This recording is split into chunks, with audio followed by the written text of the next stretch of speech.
자, 오늘 시장이 굉장히 답답한 흐름을 많이 보여주고 있는데 그 와중에 이제 외국인들은 오늘 또 매도를 했습니다. 거래소에서 4,100억 정도를 순매도하고 있고 삼성전자라든지 이런 것들은 지금 TSMC 실적 때문에 좀 올라오고 있긴 해요.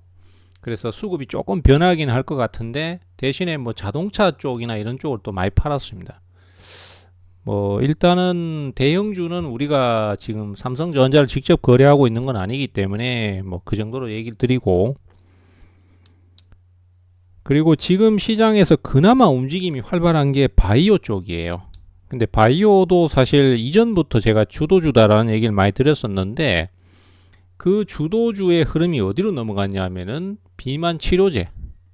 그래서 원래는 알테오젠이나 뭐 유한양행, 삼성바이오, 리가캠 바이오 이런 게 지금 신고가를 보이고 있고, 그리고 혼자 꾸준하게 가는 게 방산주잖아요. 오늘 방산주 또 올랐어요, 신고가로. 현대로템이 신고가고 하나 에어로스페이스 또 신고가를 보이고 있죠. 근데 이 바이오가 조금 변질이 돼가지고 지금 보면은 비만 치료제 위고비 관련해서 주가가 많이 오릅니다. 근데 지금은 위고비 관련주가 오르는 게 아니고 대체 물질이라는 또 그 당뇨 치료제 거기에 관련돼서 종목들이 많이 움직여요. 그래서 제넥신이라든지 이런 게 막 오르고 있는데 사실은 근거가 없습니다.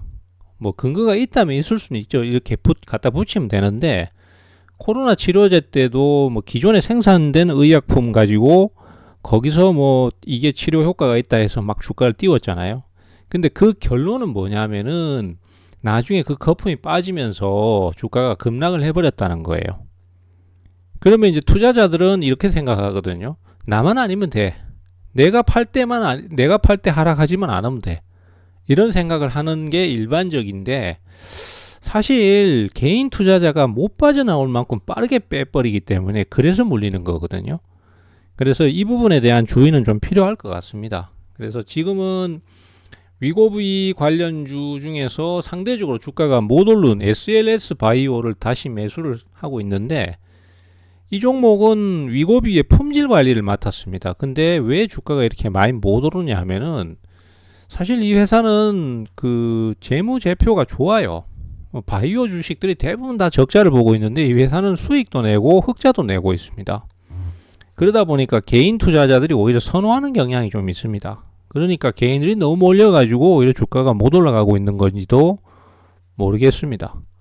어쨌든 뭐 최근에 8월 달에 무상증자도 했고 뭐 여러 가지로 괜찮은데도 불구하고 막 수급 주체들이 주식을 팔아가지고 20% 넘게 하락해버리고 막 이런 식의 진행들이 좀 있었습니다.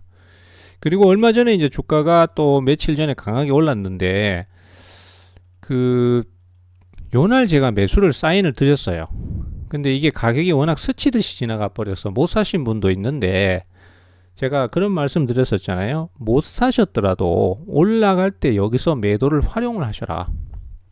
그럼 무슨 얘기냐면 기존에 물려있는 주식이 있다고 치더라도 손해보더라도 여기서 한번 끊어주고, 그죠? 일부를 팔고 그게 내려오면 다시 사면 된다는 얘기를 드렸어요. 그죠? 그래서 지금 그 타이밍을 잡고 있는 거고요. 뭐 사실 요런 대응들은 상당히 고급 기술에 속합니다. 왜냐하면은 우리가 거래를 하다 보면은 종목이 꼬여버리는 경우가 분명히 있습니다. 특히 고가권의 주식을 거래하다 보면은 원래 가치보다 높게 형성되어 있기 때문에 무슨 악재나 뭐 수급 주체의 변심으로 인해서 주가가 하락 나오면은 2배 정도 오른 종목은 2배만큼 빠져버리거든요. 그게 문제인 거예요. 그래서 그런 상황이 생겼을 때 이런 기술을 잘 사용하면은 대응이 쉽게 풀릴 수 있고요. 대응도 쉽게 될 수 있습니다. 그래서 이런 것들을 좀 잘 활용을 하시면 좋겠고,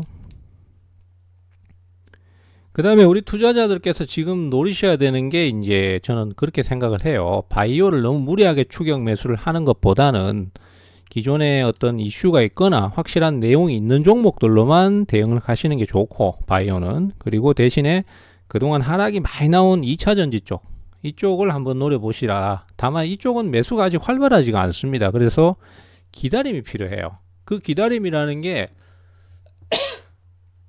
한정없이 마냥 기다리는 게 아니라 지금 이 SLS 바이오처럼 오를 때 팔고 내릴 때 다시 사고 이런 식의 대응을 해 나가면 좋다라는 거예요. 그리고 최근에 분위기가 제일 좋은 게 LG 에너지 솔루션이잖아요. 그 LG 에너지 솔루션 관련해서 제가 한빛레이저를 계속 사고 팔고 하고 있는 중이고, 예, 지금도 대응 중입니다. 그리고 이제 금리가 내리면은 제가 가장 돈이 많이 들어오기 쉽다라고 말씀드렸던 게 바이오하고 로봇이잖아요. 이거는 미래 산업 아닙니까? 그러니까 지금 당장의 수익성이 없어도 나중에 크게 터질 수 있기 때문에 돈이 여유가 있으면 거기에 투자를 한다라는 말씀 드렸었잖아요. 그래서 로봇 쪽에 투자를 최근에 또 많이 하고 있습니다. 그래서 뭐 스맥 같은 건 샀다 팔았다 하고 있는데, 이것도 역시 뭐 여기서 파는 거 다시 재매수를 노린다든지 이런 식으로 대응하면 상당히 재밌겠죠. 그리고 또 한 가지 간과하면 안 될 부분이 어디냐 하면은 K 한식 열풍입니다.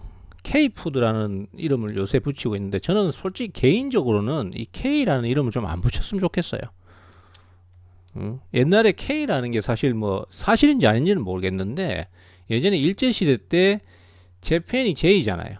근데 원래 코리아는 C로 시작하니까 재팬보다 앞에 있단 말이죠. A, B, C, D 순서대로 갔을 때. 그러니까 일본이 그걸 K로 바꾸었다는 얘기가 있거든요. 뭐 그거는 확실하지는 모르겠는데, 하여튼 이게 너무 좀 우리나라가 최고다 이런 그런 자만심에 빠질 수 있는 얘기 같아서 저는 별로 그렇게 썩 좋아하진 않습니다. 외국 나가보면 우리나라 그렇게까지 별거 없습니다. 솔직한 얘기로. 뭐 잘하는 부분은 잘해요. 자신감을 가져야 될 부분도 있지만은 그게 아닌 경우도 많아요. 착각에 빠져 있는 경우가 굉장히 많죠. 그래서 그런 걸 좀 경계하자는 차원에서 저는 K라는 이름을 안 썼으면 좋겠어요. 아무튼 최근에 한식 열풍이 불어닥치면서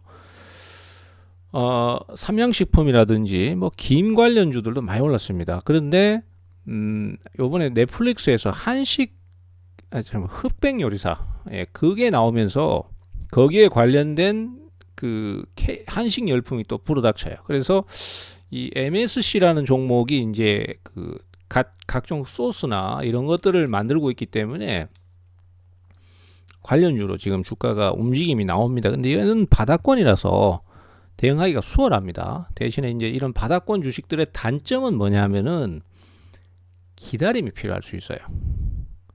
그리고 유혹에 빠질 수밖에 없습니다. 왜냐, 얘는 기다리고 있는데 다른 건 막 날아가거든. 근데 현실적으로는 수익에 대한 부분을 욕심을 조금 낮추고 그 다음에 좀 차곡차곡 수익을 얻어가겠다는 생각을 가진다면 이런 쪽이 나을 수 있습니다. 우리가 사실 돌이켜 생각해 보면요, 적금에다 돈 넣으면은 연 3%밖에 수익 안 줘요. 주식은 그보다 더 많은 수익을 올리기 위해서 왔지만은 그렇다고 도박을 하려고 온 건 아니지 않습니까? 그러면 어느 정도 수익에 만족해야 되는데 하루만 주가 안 움직여도 막 답답해지는 게 현실입니다. 그거는 저도 그렇고 여러분들도 마찬가지니까 그런 걸 좀 극복할 필요는 있다. 그래서 저점 매수는 여러 가지 극복해야 될 부분이 많지만은 또 득볼 부분도 분명히 있지 않나. 그래서 한식 쪽에는 MSC 뭐 이렇게 좀 볼 수 있겠습니다.